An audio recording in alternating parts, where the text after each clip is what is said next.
Après avoir fait un détour pour entrer dans une épicerie, ils arrivèrent tous les trois devant une villa. L'homme et son fils entrèrent d'abord, puis firent signe à Omar de passer. Maladroitement campé sur ses courtes jambes, l'homme le surveillait. Il prit dans son gousset une pièce qu'il glissa dans la main d'Omar, comme s'il donnait l'aumône. 1 franc. L'enfant ne savait s'il fallait accepter ou refuser l'obole. Il ne broncha pas. L'homme parut satisfait. À ce moment, il demanda à Omar: « Comment t'appelles-tu? Que fait ton père? » Cela fut dit vaguement, distraitement.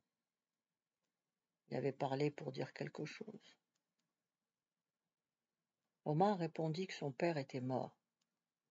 « Quel âge as-tu? » continua l'homme. 11 ans. Il aperçut son fils dans le vestibule tenant un grand livre d'images. « Tu vois, Jean-Pierre, dit l'homme, ce garçon a presque le même âge que toi. » Puis, se tournant vers Omar: « Où as-tu appris à parler le français? » demanda-t-il. « À l'école, monsieur. »« Ah, tu vas à l'école? C'est-à-dire, j'allais à l'école. » Nullement ému maintenant, Omar poursuivit: « Mais je dus quitter. »« Il faut vivre, » prononça sentencieusement le monsieur.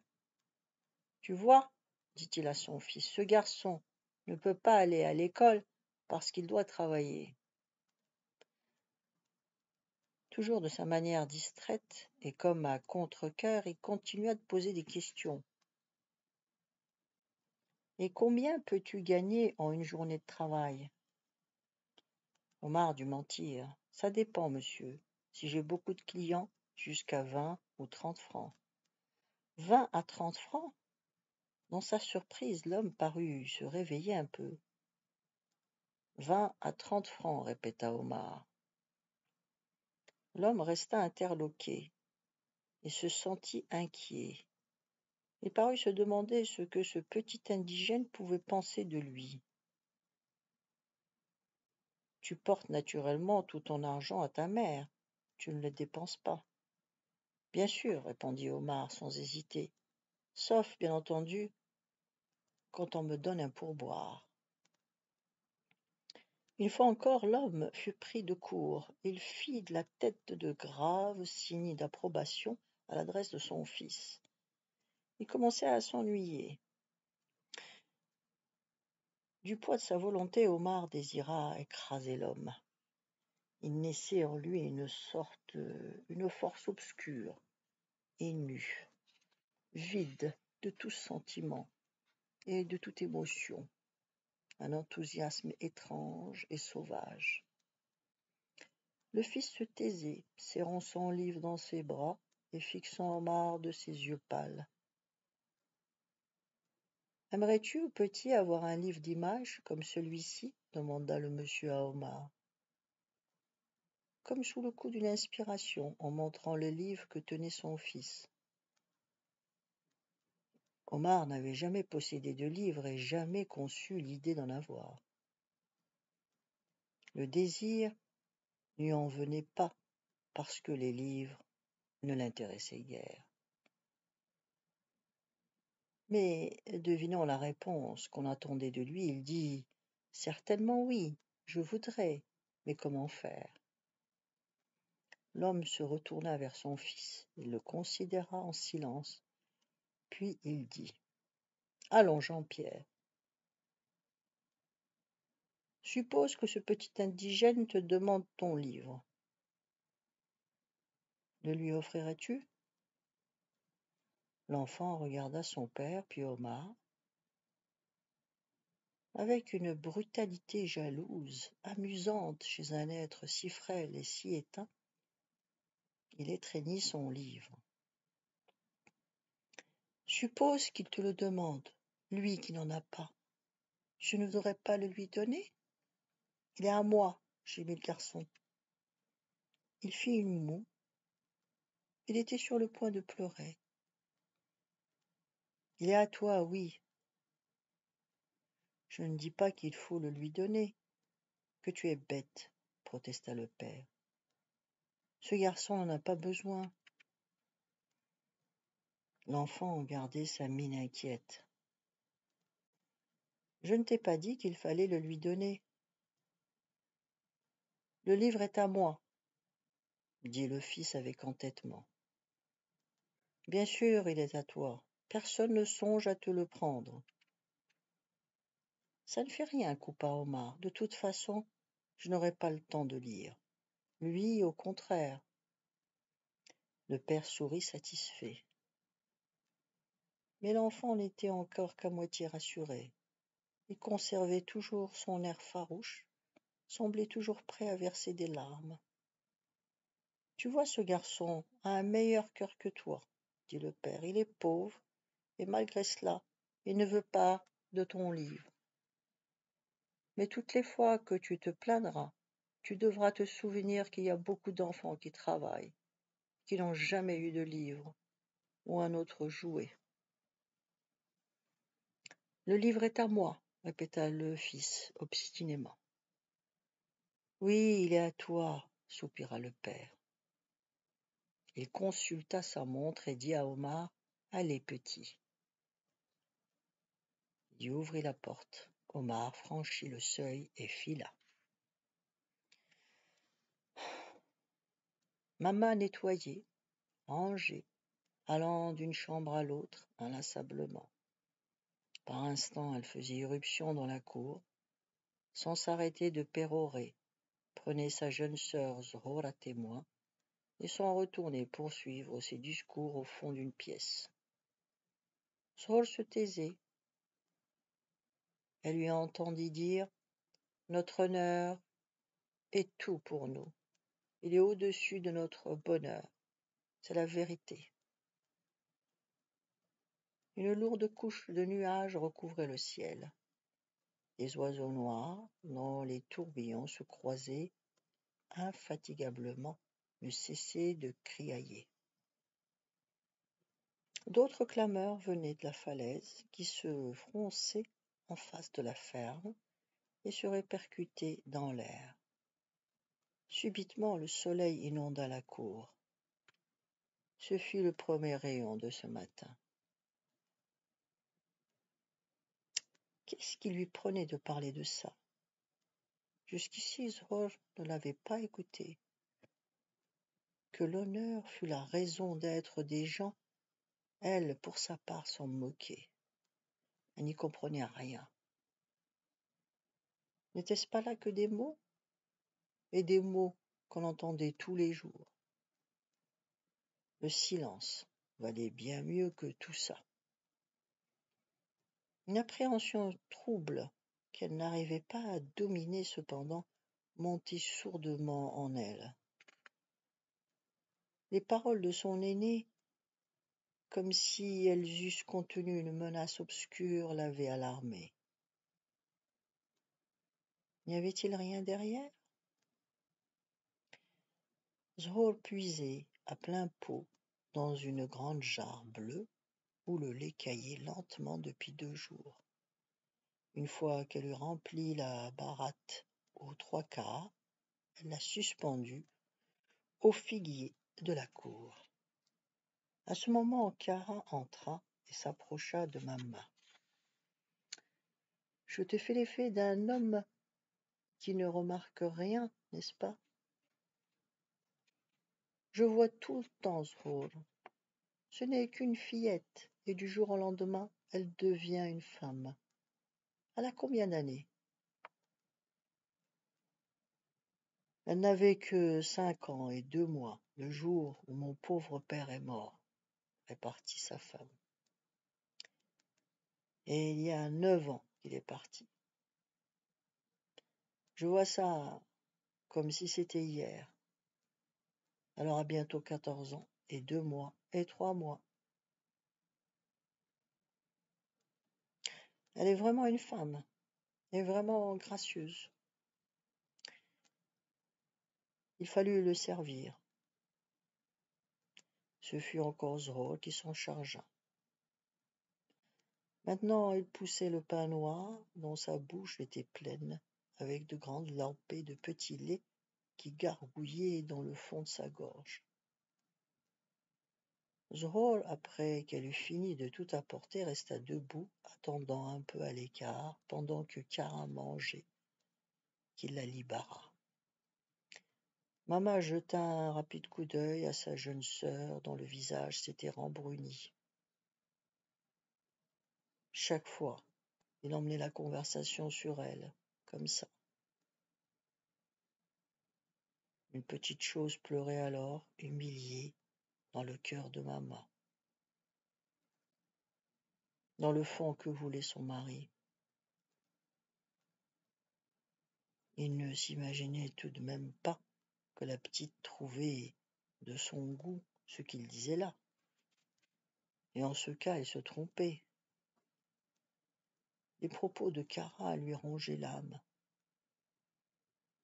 Mais que lui a-t-elle pu reprocher à la vérité? Savait-il au moins ce qu'il débitait? Misérable paysan, criait Maman intérieurement. Misérable, misérable. On est venu me la demander en mariage, poursuivit Kara. Bouh! Tu en parles devant elle, lui reprocha sa femme. Nror, ne reste pas ici, va dehors.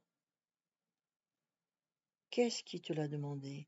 Questionna Mama quand sa sœur, baissant la tête, fut sortie de la pièce.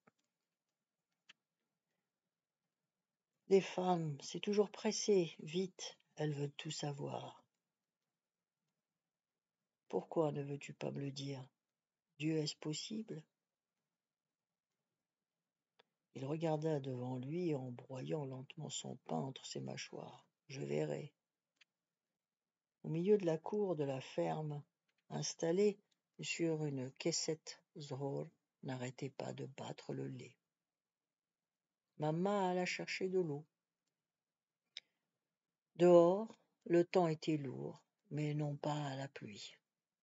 Les nuages par-dessus les montagnes ponçaient doucement le ciel, comme un grand rouet. Le jour était couché dans le balancement des terres. Le gris métallique des oliviers encadrés par des lignes de labour noir recouvrait le gris des vallées. L'eau d'une source née du haut du pays, qu'on entendait d'ici couler non loin de la maison. 50 pas pour y arriver. Cette eau prenait racine entre des figuiers tors et avait dans les cultures en droite ligne vers la ferme. Pour tout dire, le domaine semblait se mettre tout entier entre ses mains fléchissantes. Zror restait à la maison, poussé et ramené dans un va-et-vient de pendule la baratte qui claquait en rendant un son mat. Ses bras à chaque mouvement lui frôlaient les seins, dont le renflement apparaissait sous sa tunique. Elle avait les hanches larges, son corps était d'une chair solide. Quelques mois auparavant, Zror n'était qu'une gamine. Voilà-t-il pas que d'un coup une sève violente faisait éclater son corps de tous côtés? Sa blancheur surprenait. Ses cheveux formaient une masse noire et douce. Les hommes, dès qu'ils l'apercevaient, demeuraient la gorge serrée. Brusquement, elle se gratta à travers ses cotonnades, puis, soulevant tout son linge, se laboura le ventre à coups d'ongles. Dans l'air humide flottait une faible odeur de lait suri, mêlée à celle plus épaisse du fumier et de la lourde pisse des bêtes venant de l'écurie dans l'ouverture béante devant elle. Elle fut tirée de sa torpeur par une ombre légère et grotesque, arrivant dans sa direction, qui ressemblait d'abord à celle d'une cigogne extraordinairement maigre et bientôt à celle d'une énorme tortue. Non, elle se métamorphosait encore. Ça, c'était le pas silencieux et raide de Kara. Il arrivait derrière la jeune fille. Des babouches à fortes semelles faisaient parfois ce bruit de clapet contre la plante nue de ses pieds. Il s'immobilisa à sa gauche. Ce fut alors que Zraul se rendit compte qu'il s'adressait à elle. Il parlait de beurre, de déjeuner, de cimetière et d'elle. Elle ne savait quoi encore, de choses qui lui étaient toutes indifférentes. La jeune fille ne l'écoutait pas, constatait que les mots qu'il prononçait résonnaient faiblement au-dedans d'elle. Kara continuait à parler, penchée vers elle. À présent, elle ne tentait même plus de comprendre, se sentant environnée par cette substance d'homme. Le soleil d'hiver était apparu à cette seconde et était grisâtre, sans lumière et sans poids. Froide, contractée à l'intérieur, elle avait l'air d'écouter dans une attitude de respect paisible, cependant que le long monologue de l'homme clapotait contre elle sans s'épuiser. Lorsqu'enfin elle leva la tête et se tourna vers Kara, elle observa qu'il ne détachait pas les regards de ses jambes nues. Aussitôt, elle les rangea sous elle et demanda: « Et alors ?» Mais elle n'avait rien à lui raconter. Il dit: « Je n'arrive pas à penser que tu vas rester à attendre tout le temps.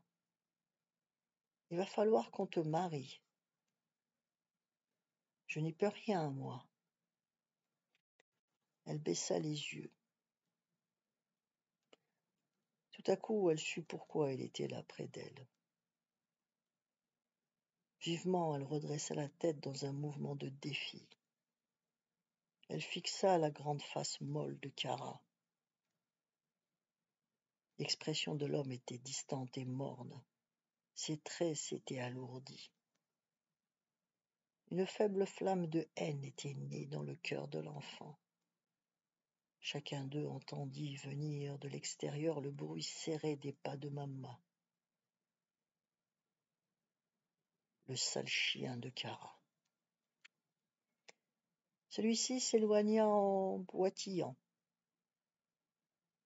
Cet homme, tout en ne paraissant plus jeune, donne l'impression qu'une force monstrueuse et aveugle habitait son corps épais. Maman revenait avec ses 2 seaux pleins qui lui tiraient le bras. Frémissante et longue et toute rouge, elle les posa brutalement. Elle les jeta presque, et un peu d'eau se déversa par terre. Quand elle eut repris les seaux pour les rentrer, il resta 2 cercles humides aussitôt bus par le sol.